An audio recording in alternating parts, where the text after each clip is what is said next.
Mesdames et messieurs, bonsoir, bienvenue à ce nouveau numéro du décryptage de l'actualité de la semaine de ce dimanche 20 février de l'année 2022. Nous sommes en direct chez vous. Merci d'être encore au rendez-vous cette semaine.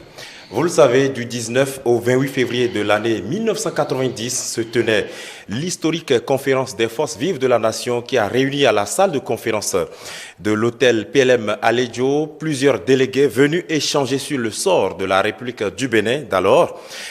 32 ans plus tard, où en sommes-nous? Vous vous souvenez, la question était au cœur d'un des numéros de l'entretien de ce dimanche où nous recevions pour vous Moukaram Badarou, qui est ancien préfet des départements de Lomé du Plateau, actuellement membre du parti l'Union progressiste. Il répondait aux questions de Angèle Toboula. Nous allons revenir un peu sur cette actualité dans ce numéro du décryptage. Vous avez aussi suivi à l'occasion d'autres plateaux, à l'occasion de l'édition Dimanche c'est politique de ce matin, où on a donné la parole à plusieurs acteurs. Dans un autre numéro de l'entretien, Alfred Dou, qui est conseiller communal au sein du parti Force Kouri pour un Bénin émergent, répondait également aux questions de Angèle Toboula.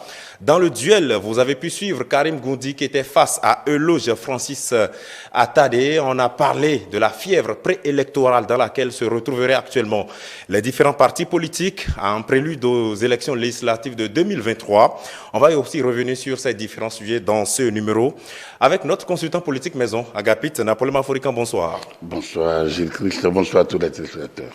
Vous avez suivi comme chacun de nos téléspectateurs les différents plateaux de ce dimanche. Quel est votre commentaire? Écoutez, vous aviez parlé de la conférence nationale, donc on ne peut pas ouvrir cette séance sans évoquer quand même ce souvenir de la conférence des forces vives de la nation et cette doléance que le 19 février ou le 28 février, l'une des deux dates, ou même pourquoi pas la période du 19 au 28 février, soit déclarée journée souvenir. Journée souvenir quand même, pour quand même marquer cet important rendez-vous qui est, comme je l'ai dit, qui est un carrefour dans le développement, dans l'histoire politique de notre pays, mais qui ne saurait être, quand on parle d'historique conférence nationale. Bon, moi je pense qu'on va commencer par enlever l'historique. Pour moi, c'est un rendez-vous politique. Il était important. C'était décisif dans la trajectoire sociopolitique du Bénin. C'est sûr. Mais bon, on a pu dire que le 26 octobre 72 est le carrefour historique, voilà. Donc, on a pu dire que le 16 janvier 77, où nos forces armées ont quand même pu dérouter des mercenaires managés par trois puissances. Une puissance coloniale et deux puissances locales, continentales, et que on peut les mettre en déroute, on a pu dire que c'est une journée aussi historique. Donc, les moments historiques, il y en a beaucoup. Oui. La conférence nationale en est une, elle ne saurait être l'historique conférence nationale. C'est une conférence, c'est un moment historique, pour moi. Alors, vous comprenez que, pour moi, revenir sur ce moment voudra dire nous préparer à ne plus jamais revivre des moments du genre. Pas pour stariser, voilà. Donc, la conférence sur la date. Non, elle ne mérite pas de temps. Mais il faut faire en sorte qu'on ne puisse pas en tomber aussi bas. Et c'est justement là où je me retrouve dans l'interview, dans l'entretien avec Moukaram Badarou. Donc, lorsqu'il évoque les nouveaux chantiers sur le président Talon, je pense que c'est des chantiers qu'on aurait dû aborder après une belle transition qu'on a ratée, parce que tout le monde était pressé de prendre le pouvoir en 91.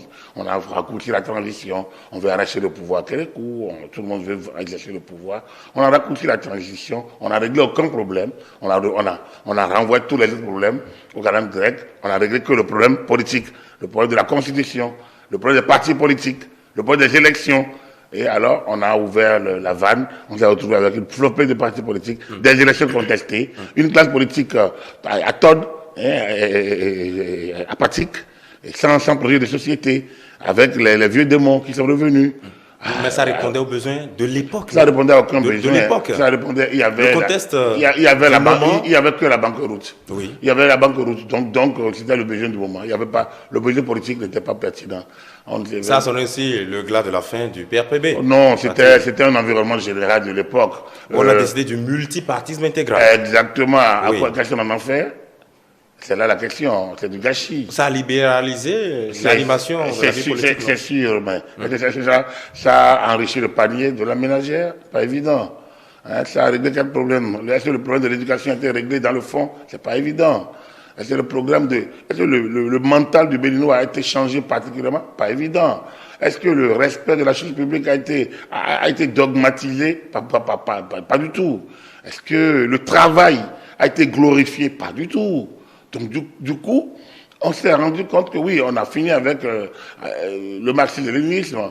Ceux qui étaient dehors, c'était la victoire d'une classe ou une autre, globalement. Mathieu Kérékou a joué le beau rôle. Il a compris qu'il fallait laisser le temps au temps. Lui, il a fait son premier coup, le 6-7 décembre, en se débarrassant des apparatchiks du parti. Donc, il s'est libéré. En tant que chef d'État, il avait l'armée, il avait l'administration. L'administration l'a abandonné, mais il avait son armée. Et donc, avec le statut de chef de l'État, il a pu tenir la tête à tous ceux qui voulaient le faire destituer. Et donc, il a gardé le pouvoir. Un strapontin, les gens pensaient que c'était un strapontin qu'on lui laissait. Et pendant la transition, ils ont compris que c'était assez déterminant. Monseigneur a joué son rôle. Un an après, on a eu une constitution. Voilà. 91. Et puis voilà, on a les élections. Et puis la vieille demande ont été de retour à nouveau. Et on a repris avec nos errements, nos tergiversations, nos va-et-vient, nos récriminations. Enfin, tout le mal que traînait le Dahoméen, on l'a remis en selle. Et bon, voilà. Donc, oui, mais dans le même temps, est-ce que ce ne sont pas peut-être les enjeux de cette année 2021 ou ce 21e siècle qui font dire qu'en 1990, on a raté peut-être une étape importante de règlement de certains problèmes existentiels ou de certains problèmes importants? Pourquoi en 2006, on a été obligé de dire ça doit changer, ça peut changer, ça va changer? Pourquoi on a dit ça? Moi, je dis toujours, pour moi, le carrefour, c'était 2006. Pourquoi Kérékou, qu'on a chassé, qu'on a renvoyé, qu'on pense être le problème, est revenu en 96. On n'a pas réglé cette question-là. Albert Lévois de personne a pensé que, oui, on a raté, on n'a pas réglé le problème économique. Fort opportunément. Il a organisé une conférence économique nationale avec le retour de l'affaire de Kérékou, c'était en 98, c'était en 97, il me semble. Mais ça n'a pas réglé le problème de fond, parce que le problème de fond est là. Béninois, où vas-tu? D'où viens-tu? Où vas-tu? C'était la question, on n'a pas réglé la question. On n'a pas réglé la question. Et donc, les élections, on fait du bruit. Regardez, en 96, je n'ai pas envie de répéter ce que j'ai déjà dit plusieurs fois. En 96, les élections n'ont pas été. Ce groupe n'a pas reconnu sa défaite. Il n'a pas reconnu. En 96, déjà. Donc, la deuxième présidentielle de l'histoire du renouveau démocratique, déjà, problème. La troisième, c'est celle de 2001. Et on n'a pas trouvé de candidat au second tour. Mais c'était inhérent à tout processus démocratique? Non, du tout. C'est une question de discipline. C'est un manque de discipline. C'est pas inhérent. Mais il ne s'est pas accroché au pouvoir. Enfin. Il a fini par passer. Qui? Il a fini par passer la main, Nicéphore Soglo en 96. C'est vrai. L'armée était intervenue différemment. On n'aurait pas eu que ça. C'est pour ça que j'ai passé tout mon temps à dire que notre armée a été une armée républicaine. Ce n'est pas, face à l'indiscipline de notre classe politique, c'est l'armée qui s'est rendue républicaine, qui a laissé le jeu se jouer. Sinon, en 96, l'armée aurait pu. On a envoyé l'armée contre l'armée. Bon, voilà, ça. Lisez le livre de Dr. Djovi, Emmanuel Vijanaï, vous allez voir que la situation de l'époque a été bien décrite. Et interrogez ceux qui ont été journalistes, ceux qui ont animé la présidentielle de 96, vous allez voir. En 2001, on manquait de candidats. Au second tour, on a dû prendre quelqu'un, le quatrième venu, donc, au second tour de 2001, donc 10 ans après l'adoption de notre constitution, nous avons à l'élection présidentielle, second tour, avec le premier qui est arrivé au premier tour contre le quatrième. Le deuxième et le troisième ont refusé d'y aller sous prétexte. Alors, c'est pour vous dire donc, ce n'est pas le problème de 2021, c'est qu'on a les ardents ont vite commencé. Et on rafistole, on avance, on rafistole, on avance. Chaque élection est un moment de tension, de haute tension, compromission, chantage syndical, chantage politique, année jamais finie, année invalidée, grève sans service minimum, et même au niveau des services clés comme la santé, comme les régies financières, comme ci, comme ça. Alors, on ne peut pas se développer dans ces conditions-là. Si c'est ça on ne peut pas déifier la conférence nationale, s'arrêter la conférence nationale, si ça ne nous a généré que ça. Donc, aujourd'hui, on peut le dire. Oui. On doit pouvoir le dire. Oui, mais la question se pose avec acuité dans un contexte où, après la conférence de février 1990 au Bénin, beaucoup d'autres États africains ont voulu copier ce modèle. Comme d'habitude. Est-ce que ce n'est peut-être pas parce que ça avait marché ou c'était quelque chose d'exemplaire? Non, parce que les gens... Parce que ça avait permis au Bénin d'opter pour un autre système complètement, la démocratie. Ce n'était pas un problème politique de l'époque. On n'avait pas un problème politique. Manji Kiriko l'a dit. Nous n'avions pas un problème politique, on avait un problème économique. Les caisses de l'État étaient vides. Bon, c'est vrai qu'il y a certains qui étaient transportés à cette banane, les salaires dont les parents ne peuvent pas tenir le même langage que vous. Ceux qui interpellaient amenés à cette banane. La Corée du Nord, vous voyez, avec tout l'arsenal que l'accident, pourquoi ils ne l'ont pas éjecté encore la présidente? Non, eux, ils ont fait leur choix, clairement. Très bien. Nous avons fait notre choix aussi, clairement.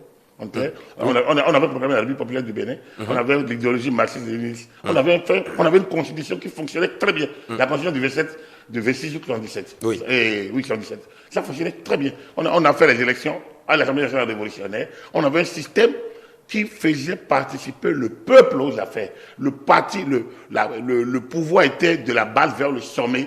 Pourtant, moi, je lisais, j'ai au moins élu une fois. En 89 ou 88, j'ai élu au moins mes commissaires du peuple, j'ai élu donc les organes locaux du pouvoir d'État, comme on les disait, c'est-à-dire les chefs quartiers. J'ai participé à ça. Il y avait les juges qui étaient non professionnels, mais qui aidaient la justice et professionnelle à travailler. Il y avait un système d'organisation de l'État qui était peut-être plus proche des masses populaires, comme on disait, parce que des couches analphabètes, parce que ça descendait vers eux. Aujourd'hui, on a tout centralisé avec un franc. Dans le principe, nul n'est censé ignorer la loi, alors que la plupart des lois votées ne sont jamais rendues publiques. Parfois, vous n'avez même pas les textes facilement. Alors, comment vous voulez que quelqu'un qui est d'abord n'est pas allé à l'école pour bien comprendre, comment je veux dire que vous voyez que les demi-lettrés comprennent une loi, comment vous voulez que même que l'intellectuel qui sait lire même la loi, qui n'arrive même pas à l'interpréter. Comment pensez-vous que même des députés qui ont voté la loi, qui oublient qu'ils ont voté, ou bien qui ne savent même pas interpréter ce qu'ils ont voté, comment voulez-vous qu'on applique le principe de nul n'est censé ignorer la loi? Donc, pour parler des pays qui ont copié, c'était le contexte. Je vous ai dit, il y a un contexte de l'époque, la chute du mur de Berlin, et donc la fin de la bipolarisation au niveau international, et donc la démocratisation, le vent de la démocratisation qui a gagné l'Europe de l'Est, et donc qui a fait cette vague. Et donc, les pays qui ont fait la conférence nationale. Le Togo a fait sa conférence nationale. Le régime a changé. Le Gabon a fait sa conférence nationale. Ça a changé quoi? Le Zaïre a fait sa conférence nationale. Est-ce que ce n'est pas ça qui a fait... Le Zaïre a fait sa conférence nationale. Dit à certains observateurs que le Bénin était un modèle démocratique. Le Zaïre a fait sa conférence nationale.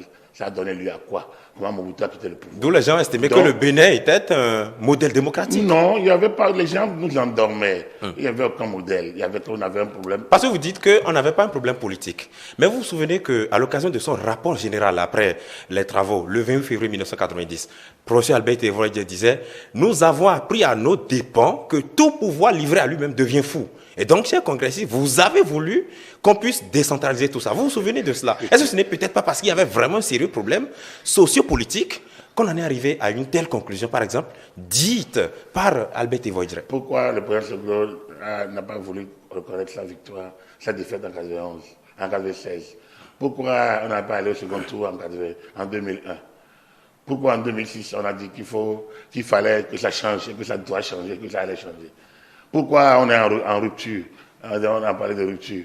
On a parlé de la refondation en 2011 et aujourd'hui on a parlé de la rupture. Pourquoi? Parce que ça n'est jamais allé. Parce qu'à chaque fois, on se rend compte que ça n'est pas allé. Donc, malgré la conférence nationale, malgré le renouveau démocratique, malgré le multipartisme intégral, malgré ci ou ça, ça n'est jamais allé. On a ouvert les vannes, mais ça n'est jamais allé réellement. On n'a jamais réglé aucun problème de fond. Le problème du travail, le problème de la discipline, le problème de la redevabilité, le problème de respect de la chose publique. Aucun de ces problèmes n'a été réglé. Donc certains diraient que ça a permis peut-être de régler les problèmes de liberté. Mais quelle liberté? Qui vous a dit qu'il n'y avait pas de la liberté? Il y avait une liberté dans le cadre du système qui existait. Tout régime. Même là où c'est ça que nous parlons. Même là où avait été changé finalement. Même là où aujourd'hui, vous n'êtes pas libre de tout faire. On est d'accord, mais, voilà, mais le degré de liberté avait changé, non? Ça dépend. On a opté pour un certain libéralisme, même de l'activité syndicale, des activités politiques, etc. Médiatiques aussi, etc. C'est une lecture. Une lecture. Si on veut être un peu comme Candide, on peut dire que oui, bon, les choses tout va bien dans le meilleur des mondes possibles.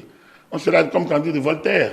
Mais quand on analyse, pour quelle finalité? S'il faut bavarder du matin au soir, est-ce que la rhétorique vous donne à manger? Quand les gens sont sur les réseaux sociaux du matin au soir, vous êtes sûr qu'ils produisent la richesse? Est-ce que ce n'est pas pour éviter que tout pouvoir, enfin, que le pouvoir soit livré à lui-même et devienne fou, comme on l'a dit en 90? Oh, ça c'est une théorie. C'est une théorie, c'est un peu de Montesquieu qui parle de la séparation du pouvoir. Notre constitution a créé la séparation des pouvoirs. Quels sont les... Ça a été l'un des acquis les plus brandis par les ténors de cette conférence. Et pourtant, pourquoi celui qui a perdu a estimé que la Cour constitutionnelle, qui était la création phare de la Commission constitutionnelle, dont lui-même avait l'un des membres, l'un des initiateurs, pourquoi cette Cour constitutionnelle est devenue pour lui un problème? Est-ce que ce n'est pas la fin qui justifie les moyens? Parce qu'à la fin, quand même, il a passé le pouvoir. Non. C'est à chaque fois. Ça veut dire qu'il aurait pu ne pas passer. Comme Kérékou aurait pu le garder en 89. Donc, chacun aurait pu faire bomber cet os s'il avait les moyens de garder le pouvoir. Donc, on n'a pas évolué. On n'a pas évolué. On a passé d'un régime dictatorial, dictature militaro-marxiste, tout ça, on a leur dit. Et après, est-ce qu'on est devenu plus libre? Oui, on bavardait plus, on se chamaillait beaucoup plus devant les médias. Et ça devenait quelque chose donc de redondant. Ici et là, les mêmes choses, les batailles, des trucs, des petits traits d'intérêt, de leadership, d'accord. Ça. Mais ça façonne le développement.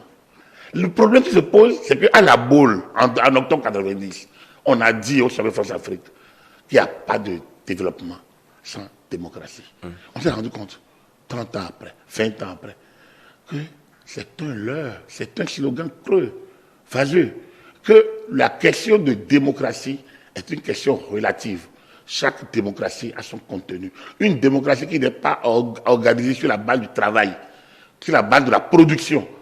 Une démocratie de grève, sans le service minimum, d'école de grève scolaire, d'une année scolaire de 3, 6, 4, 5 mois ou plus. Une grève d'une administration qui ne travaille pas, poreuse, une administration de corruption, une démocratie qui ne peut pas faire travailler les gens, une démocratie qui ne peut pas permettre aux gens d'organiser des élections, que tout le monde applaudisse à la fin le vainqueur, une démocratie de cette nature ne peut pas prospérer. Et on s'en est rendu compte durant toutes ces 3 décennies avant 2016. Alors, oui, on s'est dit le peuple le Bénin, pays phare de l'Afrique, et tout ça. Pendant ce temps, des pays qui ont rectifié leur démocratie, comme je l'ai dit, ont pu avancer beaucoup mieux.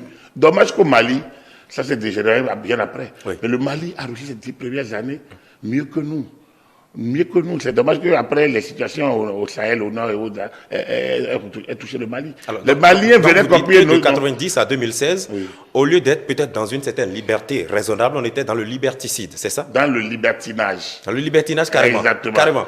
Parce que liberticide, c'est comme si quelqu'un tuait cette liberté. Non, personne ne la tuait. Mais le libertinage, c'est l'absence de limite à cette liberté. Tout le monde se croit en mesure de tout faire. On dilapide les fonds publics, on ne va pas travailler, on n'achète pas les jeux politiques. On rentre dans un jeu, après on refuse la règle du jeu. C'était à volo. C'était un pays livré à lui-même. Et justement, tout pays livré à lui-même, tout pays sans règle, devient de l'anarchie. Et l'anarchie est la pire des systèmes. Quand on vous dit entre une dictature et une anarchie, et regardez bien, en disant entre deux mots, il faut choisir le moindre. Et un pays doit être dirigé. Un pays doit être dirigé. Les populations doivent être mises au travail. Ils doivent produire la richesse pour qu'on puisse leur redistribuer. Il doit y avoir une autorité. Quand on dit quoi un État, on vous dit un territoire, des populations et un pouvoir. Donc, un territoire, une population, un pouvoir. Un pouvoir dirige. Un pouvoir ordonne, commande, oriente et gère. Donc, on ne peut pas bafouer le pouvoir politique.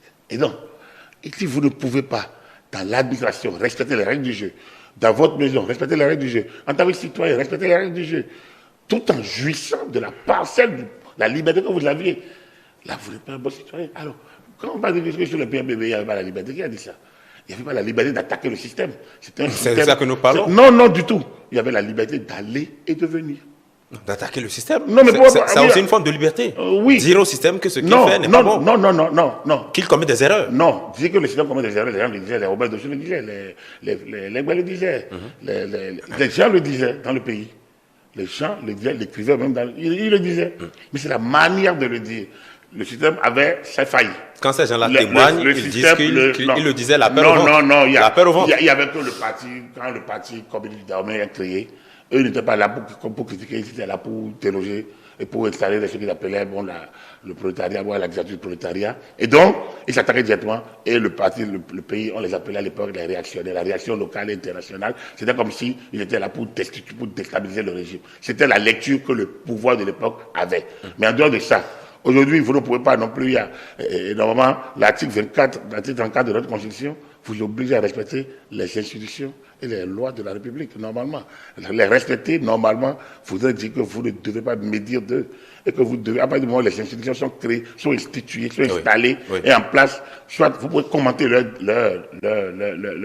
décisions, comme c'était le cas bien avant aussi, vous pouvez bien commenter les décisions, mais vous ne pouvez pas demander au peuple le soulèvement et qu'on remette en cause l'ordre. Des gens l'ont fait, évidemment, ils le font sans en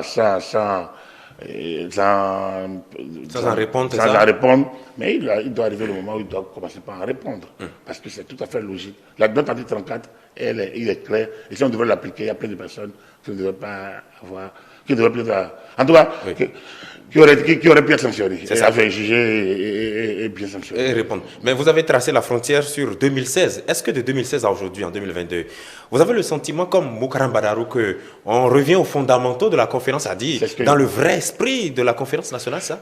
Écoutez-moi, ou est-ce qu'on est en train de réformer la conférence sans le dire? Pour moi, la conférence nationale n'a pas un esprit. Il s'agit de remettre ça sur les rails, on l'a réussi, et puis on reprend notre route. Par contre, ce qu'on aurait dû faire, en ce moment-là, c'est ça peut-être qu'on fait aujourd'hui. Il faut remettre de l'ordre dans la cité. Cet ordre n'est jamais venu. Ça a commencé. Et c'est ça qui fait que Dieu, c'est que président omnipotent, il fait ci, dictature, machin. Président tout-puissant, etc. Moi, je ne sais pas si le président lui-même, il siège au Parlement lui-même, il est à la Cour constitutionnelle lui-même, il est à la Hague lui-même. Il n'est pas lui. C'est des Béninois qui sont là, qui ont tant de droits que les autres qui la critiquent. Et personne on a vu des gens qui étaient avec Yahi, qui sont aujourd'hui avec lui. On a vu les mêmes qui étaient avec Kérékou, qui étaient avec Soglo, qui étaient avec Yahi, qui sont aussi avec lui aujourd'hui. Donc, c'est les mêmes Béninois. Donc, le président Talon n'a pas fabriqué des Béninois particuliers pour dire avec eux. C'est ceux qui ont... Vous ne pouvez que accompagner ceux qui accompagnent votre politique. C'est partout. Toute démocratie fonctionne comme ça. Il n'y en a pas un seul. Mais si ce sont les mêmes acteurs qui peut-être étaient dans le libertinage d'hier, qu'est-ce qui a pu changer aujourd'hui? La tête, la locomotive, l'ordre, je vous ai dit un pouvoir dirige. Et là, aujourd'hui, Patrice Talon est venu avec la tête bien claire. Comme il a dit, je me suis préparé, je suis prêt. Il est venu au moins avec ce qu'on aurait dû faire depuis longtemps. Ce que Boni Yahi nous a fait rêver, ce dont il nous a fait rêver, ça va changer. On y a cru, on y a travaillé d'ailleurs, on s'est investi. Il a tenté, on ne peut pas dire qu'il n'a pas tenté, il a tenté à sa manière, un peu trop brouillon, mal conseillé, lui-même. Mal organisé, c'est ça? Lui-même, mal organisé, on peut le dire aujourd'hui, parce qu'on était un peu dans les environs, on a vu comment ça se faisait. Il manquait une certaine discipline du chef lui-même. Oui. Aujourd'hui, cette discipline est là. C'est abnégation, courage, ça fonce. Ça fonce parce que l'objectif doit être atteint. Quel que soit, c'est comme un chirurgien qui est devenu une plaie gangrénée. La douleur du patient ne peut pas l'arrêter dans la thérapie qu'il doit mettre en œuvre pour sauver le malade. La douleur ne peut pas le faire. Donc, il est important que quelqu'un vienne finalement et avance sans s'occuper de sa réélection, sans s'occuper de mon peuple qui est fâché, des gens qui l'aiment, des fiches que les gens font pour dénoncer sur ça. Il a manqué sur la décennie Yahi, si vous regardez Yahi lui-même. Mais dans le même temps, ça lui vaut beaucoup de commentaires au sein de l'opinion. On estime qu'il n'est pas très social, on estime qu'il n'est pas très sensible aux souffrances des populations, qu'il ne vit pas avec le peuple ce que le peuple vit. Ça lui vaut tous ces commentaires. Yahi Boni n'était pas si. Yahi Boni même avait récolté toutes sortes de critiques et de commentaires quand il gouvernait. Les Béninois sont là. Non, oui, au sein de l'élite. Oui, quand vous êtes au pouvoir, c'est que ça. Tout le monde dit ça. Mais vous, quel peuple? Vous n'avez pas vu la tournée présidentielle en novembre-décembre 20. 2021. 2020. Oui, 2020. Absolument. Aux élections de présidentielles. Novembre, décembre, janvier. Oui, Vous êtes sûr que... Oui, mais vous vous souvenez de cette anecdote de Bruno Amoussou. Il ne faut pas confondre la foule au peuple, enfin, aux électeurs. Moi je ne confonds pas du tout. Je travaille d'ailleurs sur ça, sur la foule et le peuple. Donc je ne confonds même pas ça. Mais ce n'était pas des curieux, des gens qui ont juste envie de voir le président de la République. Ce n'est République. pas les badauds qui... On leur dit, le président arrive, il faut que j'aille le voir moi aussi. Pour témoigner qu'avant, j'avais vu Talon aussi. En tout cas, celui qui est contre lui ne peut pas aller le voir. Par contre, celui qui est contre lui peut sortir pour aller casser les édifices publics. Les badauds, c'est eux qui sortent, qui brûlent, qui cassent, qui pillent. Mais ceux qui sortent pour voir le président ne sont pas ceux qui sont contre lui. Celui qui est contre lui ne peut pas sortir et sautiller, ne peut pas sortir et tenter de lui serrer la main. Celui qui est contre lui ne peut pas, sous temps de Covid, prendre tant de risques. Donc, il y a les syndicats. Dans notre sociologie, où les gens, enfin, beaucoup de gens sont un peu dans des milieux éloignés de Cotonou, où on n'a pas peut-être l'occasion de voir le président de la République tout le temps. Donc, ou même, non, moi je ne parle pas des badauds, des citoyens peut-être qui se disent avoir faim dans leur coin. Quand le président arrive, on apprend que le président arrive. Quand bien même on a peut-être faim, on peut avoir l'envie d'aller voir le président. Non, il y en a d'ailleurs qui ont posé leurs problèmes. Beaucoup ont posé leurs problèmes. Ça ne veut pas dire. Avoir faim ne veut pas dire que c'est le président qui les a famines. Mais ce n'est pas un instrument ou un baromètre de popularité du président. Non, mais ce n'est pas non plus un instrument. La déclaration de Bruno Amoussou n'est pas un baromètre non plus non, c'est pas parce qu'il y a quelques intellectuels, mais quelques désœuvrés des réseaux sociaux et tout ça, que le peuple n'est pas content de la gestion de Patrice Talon. Le peuple qui n'est pas content, c'est le peuple qu'on a tenté de faire bloquer les élections. C'est le peuple qu'on a tenté de faire bloquer. On a tenté de faire piller, de faire marcher, d'empêcher toutes les réformes. Les réformes ont eu lieu. C'était ça qu'on avait. C'était de ça qu'on avait besoin. D'un chef clairvoyant, fidèle à ses objectifs, engagé, déterminé, et qui n'est pas ébranlé par la foule, justement. Oui. Pas la foule, pas la meute, pas la masse, mais qui est ébranlé qui a des objectifs à atteindre pour changer durablement. Alors, parlant justement du changement du quotidien des citoyens, est-ce que ça impacte cette nouvelle direction-là, ou cette nouvelle direction que l'on prend justement, ça impacte le panier de la ménagère? Non. Positivement, je veux dire. Non, c'est évident. Sérieusement? Non, attendez, vous voyez. Il y a le meeting contre la cherté de la vie. On va y arriver. Oui. On va y arriver. Vous savez, est-ce que le prix du maïs en 2016, ce qui c'était en 90-91? Est-ce qu'en 2016, c'était ce qui c'était en 2006? Pas évident. Le prix du maïs, le prix du riz, le prix de l'huile, le prix n'ont jamais été, chaque décennie, ce qu'ils étaient. Donc, évident que la vie devient de plus en plus chère, plus que nous avançons. Attendez. Sauf que l'inflation était tellement progressive, progressive. Non. Mais là, ça s'est produit sous nos yeux. On a vu les produits. Le Bénin est l'un des pays qui a le mieux réglé la question de son économie durant Covid. On est d'accord. Donc, non. Si on est d'accord, on doit analyser l'environnement globalement et non du point de vue de la vie chère. Les denrées rares ne sont pas le fait du gouvernement. Non, pas du tout. Et les denrées rares ne sont pas le fait de l'action du gouvernement. Pas du tout. Bien au contraire. Quand Talon est arrivé, qu'est-ce qui s'est passé? Il a fait l'état des lieux. On crie, non, voilà, il a sorti le programme d'achat du gouvernement. On dit, oh, c'est un projet, c'est quoi? C'est maquette, c'est un truc maquette, les gens. Et puis les gens, ça commence pas à sortir de terre. Quel est le niveau d'endettement de notre pays? Avec quelles ressources nous faisons cette réalisation-là? Quelle est la part de l'aide publique au développement dans ça? Vous allez remarquer que l'État, avec ce qu'il récolte de sa lutte contre la paupérisation des ressources publiques, a réussi à impacter durablement le développement à travers les infrastructures. Donc, là, vous êtes dans la macroéconomie. Non, il y a quoi le Il faut bien qu'on s'intéresse à la microéconomie, le panier de la ménagère, les citoyens à la base. Dites-moi. Qu'ils sentent l'effet dans leur poche. Oh, oui, c'est beaucoup plus littérature. C'est beaucoup plus littérature et réseaux sociaux que réalité du terrain. Les produits, sérieusement, c'est sûr. Comme je vous l'ai dit, nous vivons la cherté des produits tous les jours, tout le temps. C'est vrai, il y a eu une certaine... ça a atteint un certain niveau en 2020, fin 2021, 2022. En un laps de temps. Exactement. Parce que justement, les gens sur le marché ont commencé par... N'oubliez pas que le Nigeria, la frontière avec le Nigeria n'est plus aussi poreuse comme avant. N'oubliez pas ça. N'oubliez pas que le carburant prélaté, en tout cas de contrebande, n'est plus vendu à 350 francs. N'oubliez pas. N'oubliez qu'il y a un environnement qui s'est modernisé, qui a évolué et qui ne facilite plus un certain nombre de va-et-vient qui permettait peut-être aux gens de gérer le marché. Pourquoi les prix, Mais dans la remise en ordre de l'État, est-ce qu'on n'a pas peut-être essoufflé les entreprises ou les opérateurs économiques? Laquelle, par exemple? Donne-moi une entreprise essoufflée qui produit local. Quelle entreprise locale a été essoufflée? Il n'y en a pas. Une entreprise locale, de quoi? De production de quoi? Mais vous savez comment on évolue. On ne consomme pas toujours ce que nous produisons. Donc, du coup, si on a fait l'option de consommer étranger, ça veut dire que si ça rentre cher, je ne pense pas que la TVA a été augmentée. Hein. Il ne me semble pas que les taxes aient pu être augmentées non plus. Et de manière, les taxes d'entrée, je veux dire, les droits d'entrée des produits, je ne pense pas qu'il y ait eu une augmentation au point du niveau de l'inflation. Le point qui se pose, c'est l'indiscipline du marché. C'est-à-dire qu'on a choisi un libéralisme. Et les gens sont allés maintenant, ils ont profité de Covid, ont profité de la fermeture des frontières, des frontières désormais contrôlées avec le Nigeria, le fait que le carburant n'est plus aussi truc. Bref, le fait que aussi les gens sont obligés de payer maintenant leurs impôts. N'oubliez pas que les gens ne payaient pas d'impôts. Avant, tout le monde profitait du système.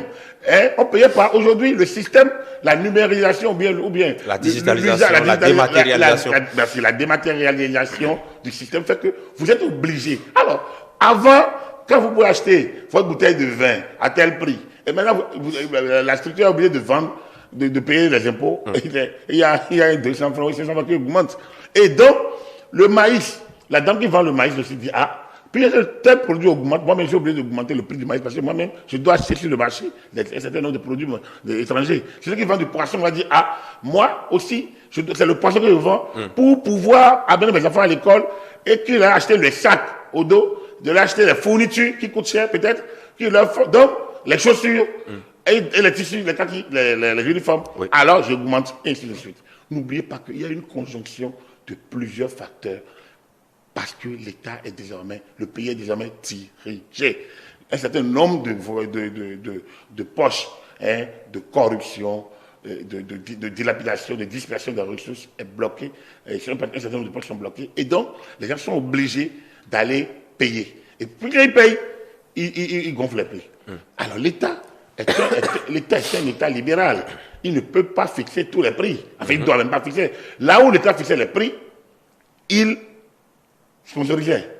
Il subventionnait. Oui. Alors l'État a changé. La disparition de ces subventions l'État a changé de paradigme. N'agit-elle pas sur... L'État a évolué en paradigme. L'asphatage, c'est les ressources de l'État. Alors, au lieu de subventionner, par exemple, le carburant, je ne sais pas, je dis n'importe quoi, parce que je ne sais pas peut-être la politique utilisée, mais au lieu de subventionner systématiquement le carburant pour des gens qui ont quand même se mettre au champagne tous les week-ends, pourquoi ne pas... Non, ce n'est qu'une poignée qui se met au champagne les week-ends. Ceux qui achètent le carburant à la station, si c'est un moment quand c'était pas du tout non plus, si c'est pas l'administration, c'est souvent cette poignée-là, justement. Donc, n'allez pas aux stations. Non, parlons de petites gens, des gens qui n'ont rien à faire avec même le vin, tout simplement, même la bière, qui cherchent juste le gari quotidien. Ils sont très peu à ne pas boire la bière, le vin, vous voyez, ceux qui crient Vichet, là, c'est ceux qui font sur ces marchés-là. Ceux qui crient Vichet, c'est ceux qui vont sur ces grands marchés, c'est eux. Même dans les ruraux, les gens crient. Les week-ends, vous les verrez dans les grandes surfaces de la place et pour aller chercher. C'est pour ça que je parle des intellectuels. Est-ce que ce ne sont peut-être une certaine élite? Qui sont présents sur les réseaux sociaux. C'est qui? C'est le petit qui attaque le pouvoir. C'est qui parle de Vichet. Mais même le bas peuple aussi s'exprime. Il est où? Il s'exprime comment? Le problème est général, c'est clair. Vous savez, les populations, de manière globale, allez dans votre village, vous allez voir, ils s'accommodent. Parce qu'ils savent que ça impacte ça. Les populations dans nos localités sont plus sensibles aux actions du gouvernement.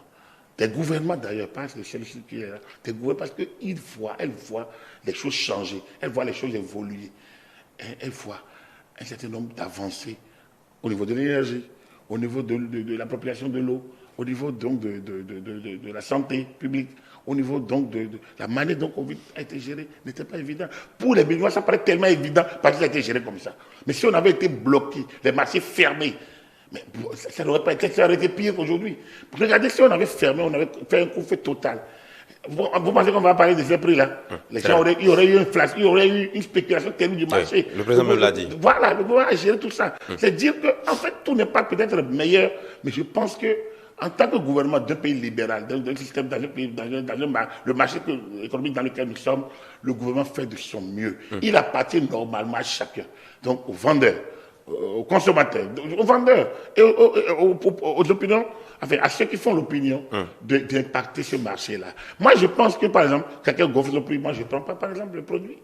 Alors si les gens ne commencent pas à boycotter certains produits dont les prix ont augmenté de manière faramineuse, je pense que ces produits-là, les gens vont revenir à la normale. Mais si malgré ça, on est obligé de prendre de manger tel riz, de manger telle volaille, que tel autre, si on est obligé d'y aller parce qu'on dit que c'est plus succulent, mais bon, on paye le prix de la succulence. C'est ça. Le bon goût à prix. Absolument. Et là, on a parlé justement du volet socio-économique de la chose, mais parlons rapidement du volet politique. En prenant toujours pour repère la conférence nationale. Vous savez qu'aujourd'hui, depuis 2019 jusqu'à aujourd'hui en 2022, il y a une partie des acteurs politiques béninois qui incriminent suffisamment et sérieusement le régime actuel, en l'accusant d'avoir remis en cause ce principe du multipartisme intégral d'une part, et surtout en bloquant peut-être les adversaires politiques du jeu électoral à l'occasion des élections. Est-ce qu'aujourd'hui, puisque vous dites que là, le pays est géré, on retrouve un peu les repères, on remet les choses à leur place, est-ce que politiquement, on n'est pas peut-être passé un peu trop à l'extrême en faisant la réforme politique? Non, pas du tout. Vous savez, moi, je traverse des systèmes. Vers la fin de les couches, j'étais observateur, journaliste, puis bon, je suis passé à la régulation, donc je lisais beaucoup. Et puis, il y a Iboni, qu'on a aidé à venir. Moi, je l'ai fait à ma manière, d'autres aussi à leur manière. Ça devrait changer. Mais qu'est-ce qui devrait changer? Les pratiques. Un certain nombre de situations. On devrait regrouper les partis politiques. On devrait mieux organiser nos élections. On devrait réduire la corruption. On a même marché contre la corruption. J'ai marché contre la corruption également. Donc, on a dit tout ça. Pourquoi ça n'a pas marché? Yaïboni a dit pourquoi ça n'a pas marché dans un discours. D'abord, du point de vue personnel, j'ai eu la chance d'être au cours d'une réunion à la présidence où il a fait le bilan en moins de 2 heures autour d'un certain nombre de conseils techniques, de personnalités autour de lui. Il a parlé, il a laissé parler son cœur. Il a montré les failles du quinquennat. Ce n'est rien d'autre que l'abandon de la discipline, que le désordre. Et il a dit, si je suis réélu la prochaine fois, je ne serai pas comme ça. Et alors il a sorti quoi? Qu'est-ce qu'ils ont travaillé sur le document de la refondation? Vous allez voir Azanaï, vous allez voir Robert Dossou, vous allez voir Théodore Hulot d'une certaine manière, vous allez voir Vicessia Bokor d'une certaine manière. Ceux-là ont estimé clairement que le premier quinquennat n'était pas ce qu'il devrait être et qu'ils vont bien le soutenir. Mais attention, il faudrait qu'au niveau du second quinquennat, ils corrigent un certain nombre de choses. Il devrait les déconcentrer son pouvoir en nommant peut-être un premier ministre. Il a pris l'engagement d'y aller. Et donc, au regard de ça, il a prévu refonder l'État. Et pourquoi il a dit le changement ne peut advenir qu'après qu'on remette en place les repères moraux, spirituels qui ont été ébranlés. Les repères moraux et spirituels, éthiques, voilà, les repères moraux, éthiques et spirituels qui ont été ébranlés. Dans son discours de candidature pour le second quinquennat, ça doit être le 29 ou le 30 janvier 2011 au Stade de l'Amitié, vous allez voir, le discours a été mis clair sur ça. Quand vous regardez le document de la refondation, donc il recoupe qui s'était saisi à un moment donné pour pouvoir l'expliquer un peu. C'est exactement ça. Refonder l'État. Remettre l'État. On peut être tous d'accord sur le diagnostic. Et après, attendez. Refonder l'État, remettre l'État en ordre, remettre les citoyens au travail et mieux gérer les ressources publiques. Ce qui se fait aujourd'hui n'est pas le secondaire. Il n'y a rien de nouveau. Donc, le diagnostic a été fait sur Yahi. La thérapie est mise en œuvre. Ce gars-là n'a pas dit je vais refaire le diagnostic. Il a dit que ce serait la rupture. Puisque de 2011 à 2015, on a cru. Je vais y arriver. De 2011 à 2015, on a cru à une refondation qui n'a jamais pu avoir lieu. Donc, le changement 2006-2011 n'a pas pu avoir lieu. La refondation à laquelle on a travaillé, on a cru, et dans lequel il y a un document qui a décliné. Quand vous regardez le document de la refondation, vous regardez ce qui se passe depuis 2016, c'est pratiquement le contenu le même. Ça veut dire quoi? Entre la belle littérature pondue sur feuille et les bons actes, tous les gouvernements en ont produit, il faut des actes courageux. Et l'État, c'est ça. L'État est là pour... Donc on ne s'est pas montré peut-être vicieux dans la mise en œuvre de la réforme. Je ne suis pas entré dans la tête des gens pour savoir là où il y a eu un vice morale. Mais moi, j'estime que ce qui est prévu est fait. Ce qui est dit est fait. On a dit, tout le monde dit qu'on n'avait pas de partis politiques, on avait des clans, on avait tout le monde a stigmatisé notre multipartisme intégral. Tout le monde. Abraham Zigerowe a écrit un pamphlet là-dessus. Sauf que c'est la mise en œuvre qui divise. Non, oui, mais c'est ça, ça a toujours été comme ça. La mise en œuvre, vous avez la belle littérature. Tout le monde sait faire. Tout le monde veut lutter contre la corruption. Le gars, quand on va payer quelqu'un chez vous, là, vous devez commencer par chercher quel est le juge, quel est le dossier, comment je peux empêcher que mon gars aille en prison. Et si vous-même, vous ne voulez pas, mais l'environnement va mettre tellement de pression sur vous. Par exemple, on va estimer que vous n'êtes pas, ah non, comment il peut être insensible? Mais c'est ton frère, mais c'est celui qui t'a gardé, c'est la maman de celui qui t'a nourri. Mais on va te mettre tellement de pression. Parce qu'on est dans un environnement sociologique tel que tout le monde veut la chose, personne ne veut que ça advienne. Alors, donc, il faut saluer. Moi, je dis, ça, il faut saluer. Comme vous l'avez bien dit tout à l'heure d'ailleurs, c'est les mêmes hommes, pratiquement. Mais la locomotive a changé. Et comme la locomotive a changé, les mêmes hommes ont pris le pli. C'est vrai, c'est pas évident, parce que les mêmes pratiques, on les a retrouvées encore. On les retrouve encore. C'est pas, on ne peut pas dire qu'en 5 ans, 6 ans, on peut balayer des tares que nous avons, qui sont peut-être congénitales, je ne sais pas. Donc, du coup, accumulées depuis des décennies ou pour des siècles. Mais il faut démarrer un jour. Et peut-être dans 50 ans, dans 100 ans, on va dire, ça a démarré en 2016.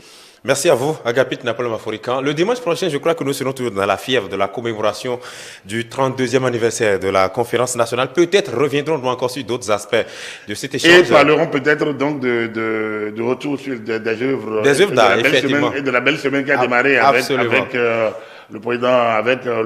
L'exposé du président de la République. Non, d'abord le président qui rentre avec Lionel Zissou, d'une part. Avec le président Soglo qui va visiter, au palais. avec le ministre français de la culture, avec le président Talon expliquant la monarchie. Absolument. La monarchie locale au monarque moderne que nous avons. Je pense qu'il y a eu assez d'animation autour des œuvres. Et ça l'a peut réunir le peuple. Je pense que le moment où ça arrive n'est pas mauvais également.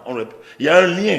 Il y a un lien. Je ne sais pas si le jour a été choisi au hasard ou en lien, mais il y a un lien. Voilà. Un 19 février. Voilà un élément qui fédère.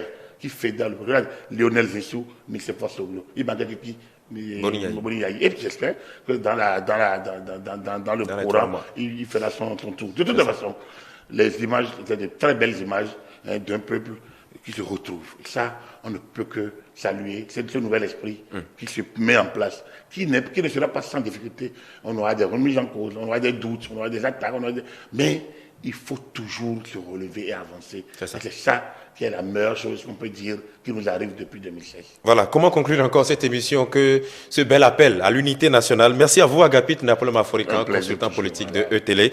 Et merci à vous qui nous avez suivis.